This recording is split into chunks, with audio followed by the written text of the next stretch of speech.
So often we hear stories of parents forming bonds through their kids. That often leads to study groups, playdates, and friendships. For Morgan Walsh and Keiko Feldman, their bond has turned into a major nonprofit campaign, one spurred from their own family experiences. My oldest child came to me and said, I don't know any other kids like me. I have a son who came out at 15. Back in 2015, Morgan started a Facebook page, a place for her child and a safe place for others. I realized there was a community out there, and then I wanted people to tell their stories. She saw the impact the stories had, but there was only so much Morgan could do through social media.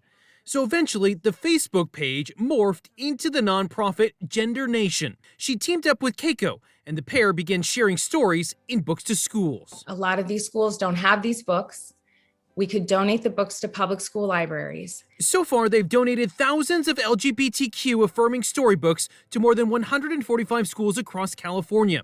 They're age-appropriate books that inform, empower, and validate children. I think every child benefits from it because for kids who are going through something and wondering if they're okay and wondering if they're weird and wondering if something's wrong with them, these books are just stories that help them feel less alone. But for kids who don't have that experience, these books just open their mind and open their heart a little bit to the fact that everybody's different. On Wednesday, they'll deliver thousands more for students in San Diego. It's really important for kids to be able to tell their stories and to see their stories often and routinely throughout the school year.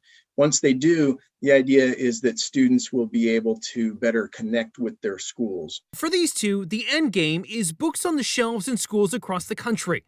Until that happens, they'll be making deliveries to ensure kids know they're not alone. We all know what it's like to get lost in a book and to open a story and relate to it and find yourself in one is a very important experience in development. Adam Rakusin, ABC 10 News.